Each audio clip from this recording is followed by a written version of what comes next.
want to put you. Okay, here we go. Ready? Ready. Welcome to Spartan Up Podcast. Here we are in beautiful Pittsfield, Vermont.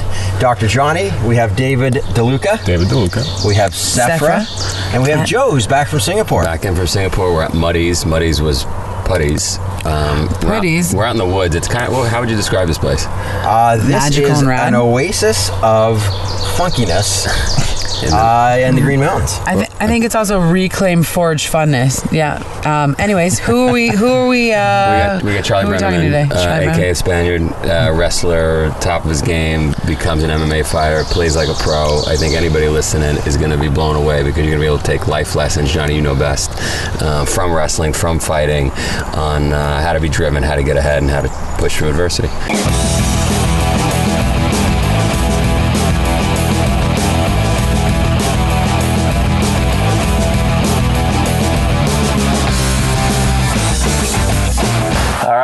We are here for Spartan Up the podcast in Vermont with Charlie Brennemen.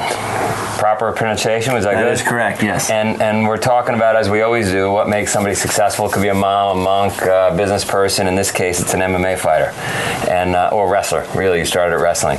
So lots of people out there watching can't get up off the couch, can't take the first step forward. They're victims in their life, right? They're not victors. They don't have enough money. They don't have enough time. They got screwed somehow.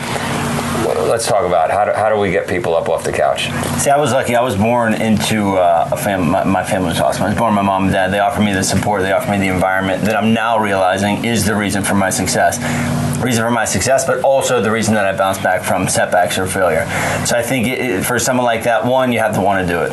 You don't want to do it. Nobody can make you actually. So one, you have to intentionally do it. But two, I think it's putting yourself into. So I was lucky. I was born into that foundation. So you're born. Let's go into it. Okay. So you're born in this house. Explain it. So my parents, they led by example. They taught us core values. They taught us integrity. They taught us honesty. They taught us stay away from drugs, stay away from drinking, surround yourself with the right people. So it's all these basic concepts. They were super wealthy? No, not at all. We were poor. I don't want to put my parents, but no, we were average middle class. On my website, actually, I say I'm normal. I'm just like you, because really I am. I come from so regular household, but parents that were on it, and they showed us what was right by doing it, not by saying it. Right. So there was no hypocrisy. There was no do as I say, not as I do. It was do as I do. And they're hard work. Mom was a school nurse. My dad was a salesman. We grew up knowing nothing more than hard work. This is what it's about, is hard work. How'd they put a fire in your belly? Like they put some tracks. Yeah. They laid some tracks and they said, hey, stay within these guardrails. Yeah. But you can't just put a fire in somebody's belly. No, that you can't. There's 4 kids total. Three of us are boys, 1 girl. All of us have that drive and ambition. I would probably say, honestly, I was going to say I have maybe like that fire, but I feel like we all have that fire. All 4 of us. They didn't. I'm a new parent. I don't know what it's going to hold in 10 or 12 years, but I think that by focusing on you and by being you to the best of your ability, it's like the environment around you is born, and that's how they did it, by being them, by teaching us this is right, this is wrong.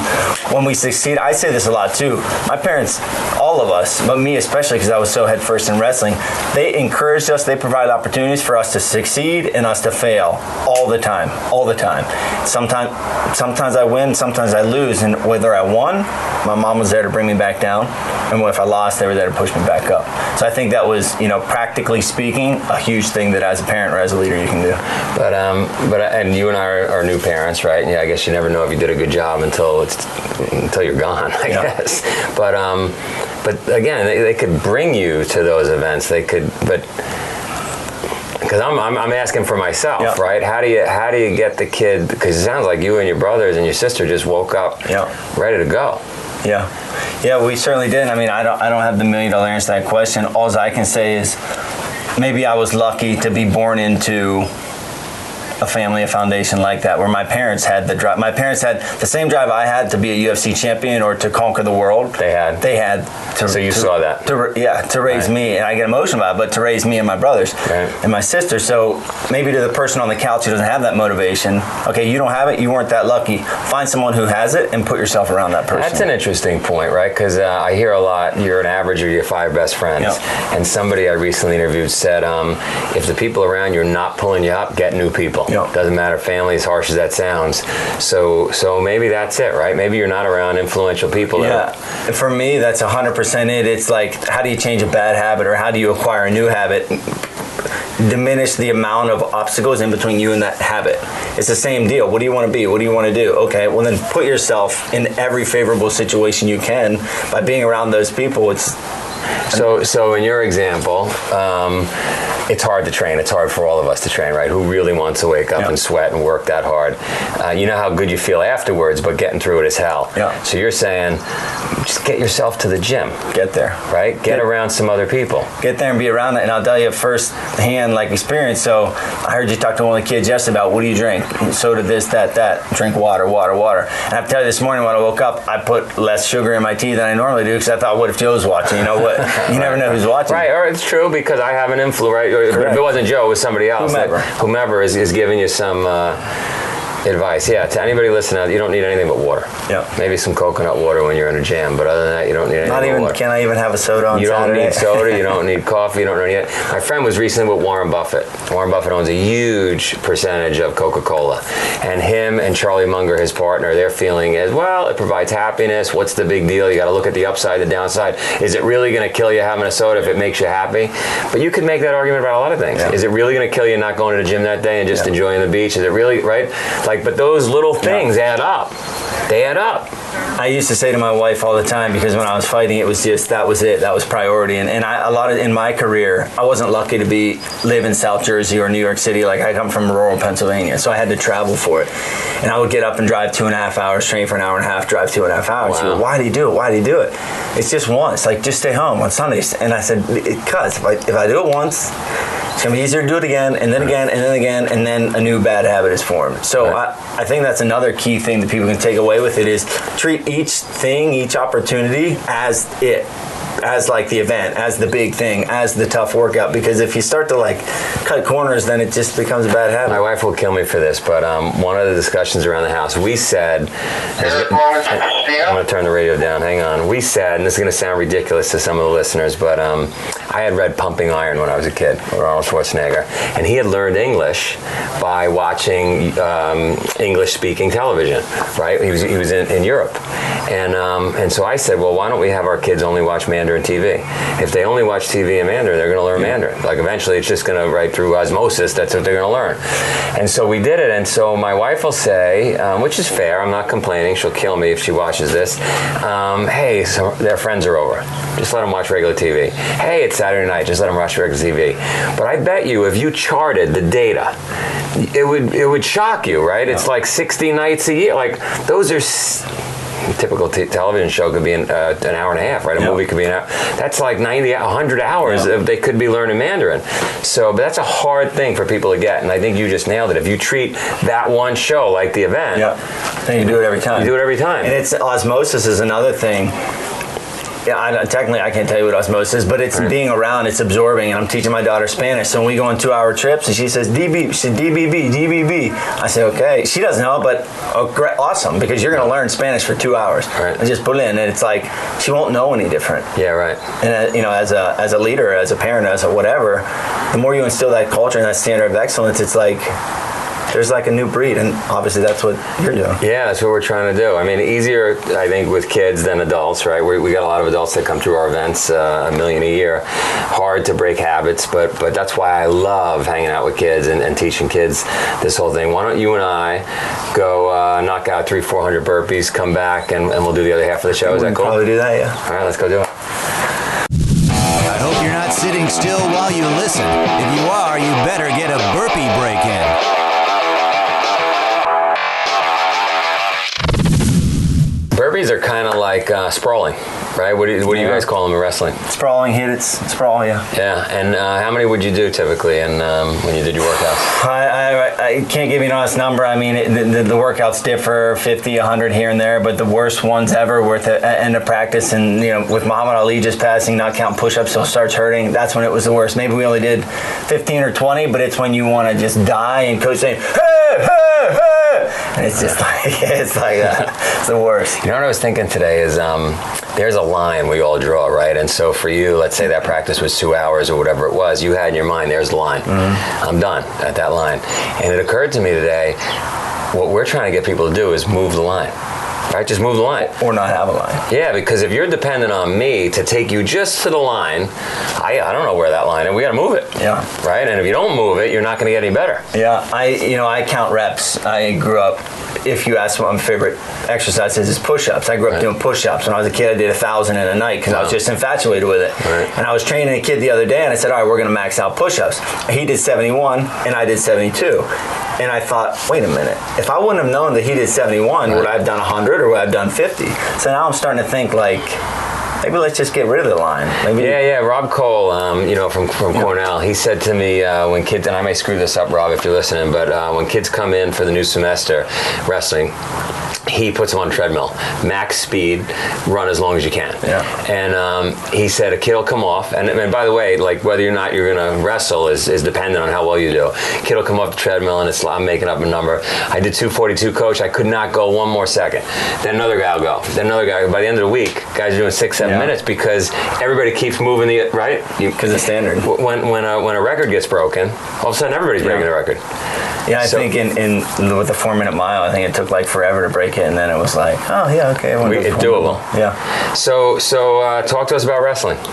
I grew up in it. I was 8 years old when I started. I was born into it. My family, my uncle wrestled at Penn State, and when I talk to kids especially, I'll say wrestling is who I am, fighting is what I do, because everything I learned in life, there's two things, my parents and wrestling, and it's the most invaluable sport thing, pastime, lifestyle. And I also always say that if I added up all the heartbreak that I experienced from wrestling and all the triumph on a scale, the heartbreak would far outweigh the triumph. Right. So then it's like, why do you do it?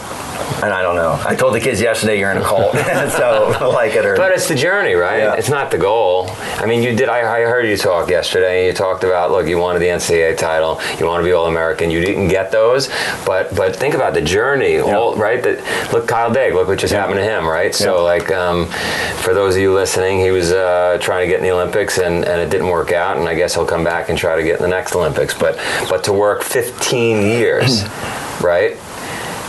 It just doesn't always work out. Yeah, and I mean him, David Taylor, all these guys who are like the alpha male wrestler, and it's like, sorry man, only one can win, and today's not your day. Yeah, and I liked what you said. There's red and green. One's coming off a winner, one's coming off a loser. That's it. That's the reality of life. Yeah. And then touching on that with young kids, it's like it took me 25 years of competition to really and truly lay down at night, close my eyes, and feel okay with the journey. And there was an 8-year-old yesterday who I was talking about getting knocked out, most embarrassing moment of my life, and he raised his hand and said, you shouldn't be embarrassed. That happens to everybody. I was like, what? That was the most profound thing I've ever heard anywhere. It was from an 8-year-old. That's the truth. That is fantastic. I think I know who that kid was.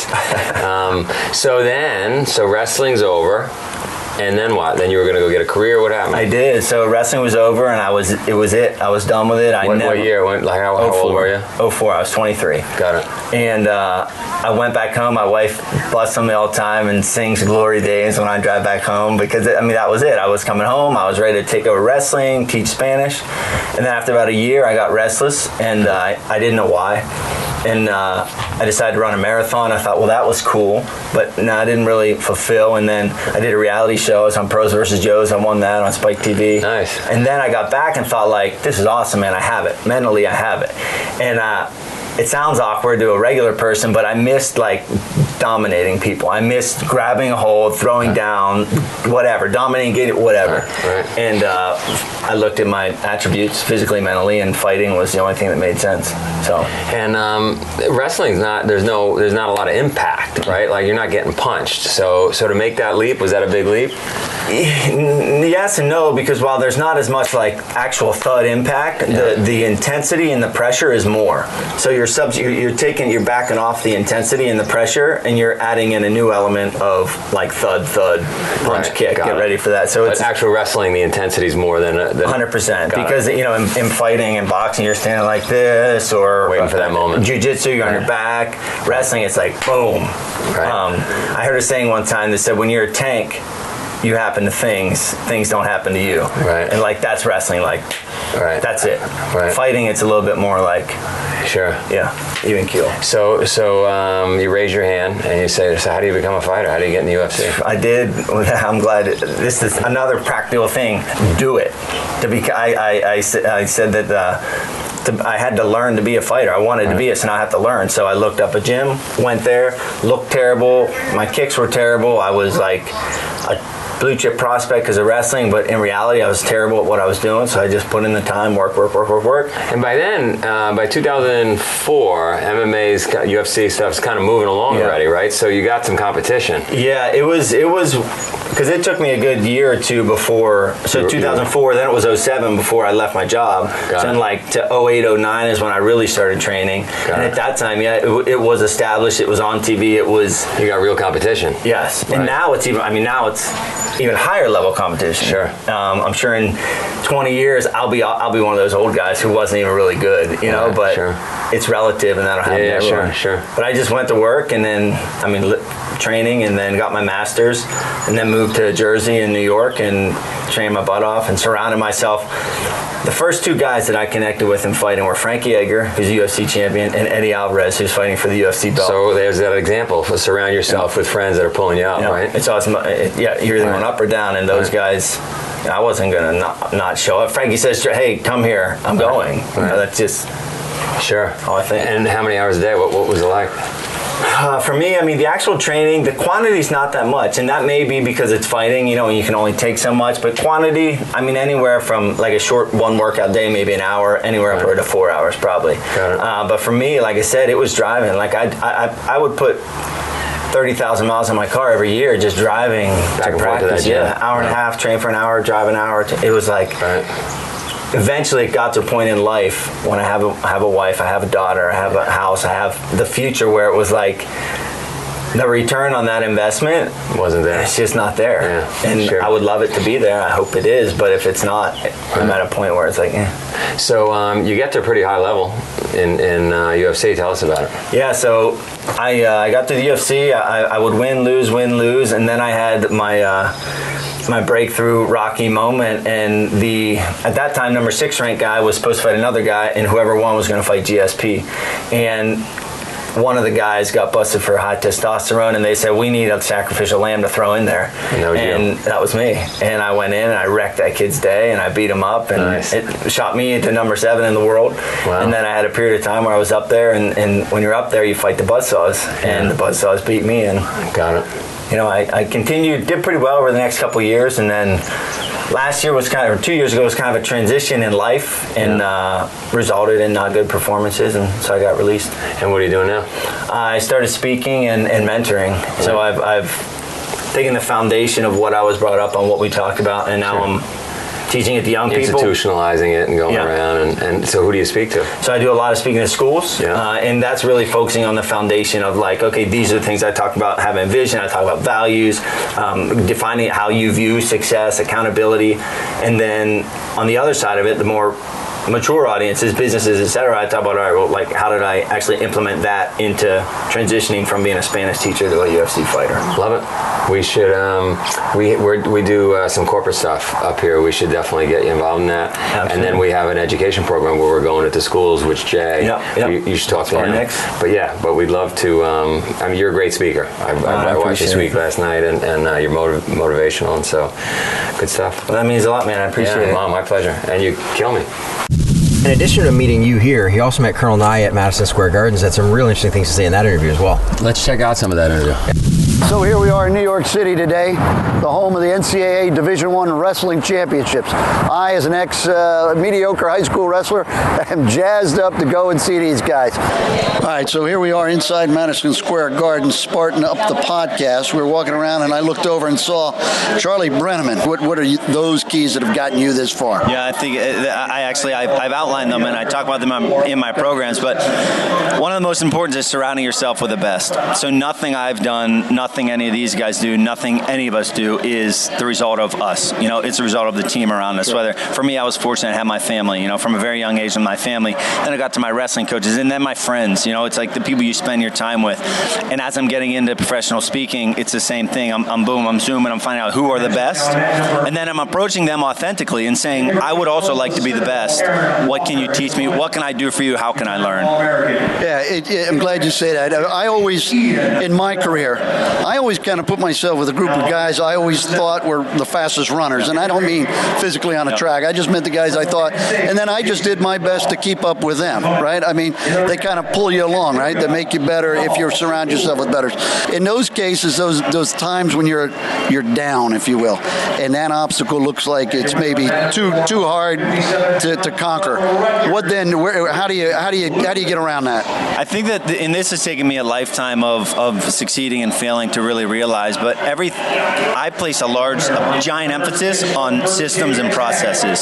So let's say it's in the middle of winter, it's freezing cold outside, it's dark in the morning. All right, systems and processes. I want to work out in the morning, but I know I'm going to be super warm under my cover and I don't want to get up. So I'm wearing my training clothes to bed. I'm putting my shoes right by the bed. I'm putting my toothpaste, my toothbrush out. I'm setting myself up to succeed. And kind of to further that, how do you do it? Everything's mechanics. All right, everything that is done has like maybe 10 steps to finish it. So just focus on the first step, and then once the first step's down, the second, third, fourth. If I open my eyes and I think how I'm going to feel after my workout, I'm going right back to bed. But if I think, put my feet on the floor, walk to the bathroom, brush my teeth, etc., it's step by step. Yeah, and what you're doing is the exact same thing your mother and father did. You're setting the conditions for your excellence, right? For your success. Just like they told you, pay attention to your academics and your athletics, and we'll worry about all those other things.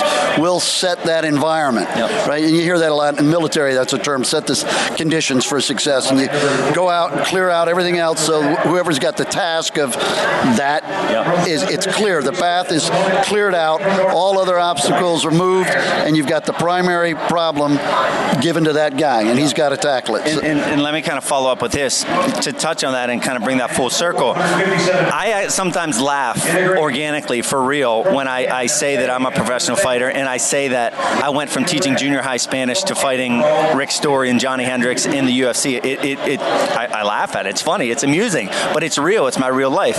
And I don't think of myself as a fighter. I think of myself as a guy who worked really hard, developed skills, mechanically did things over and over and over and over, and then by default, like you said, all that junk was gone. I became that thing. I didn't just become that thing. I put in 10 years of daily work, of the mechanics, of the technique, of the steps, of the processes to become that guy. Thanks for taking the time to coming out here and talking to us. My pleasure, guys. All right.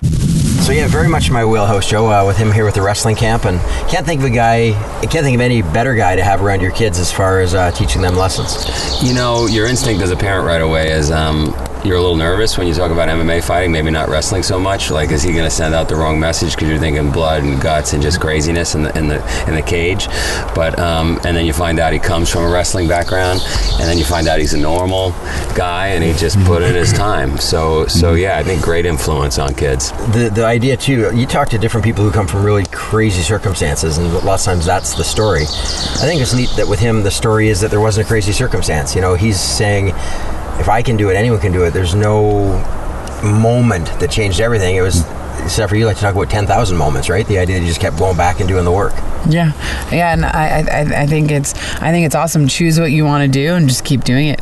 Keep doing it and keep doing it. You get better and you get better and you get better. And that's what he did. And now he's out there inspiring people. Yeah. I thought it was really interesting that he said he came from a normal background. You hear about people who come from unique circumstances, like you said, Johnny.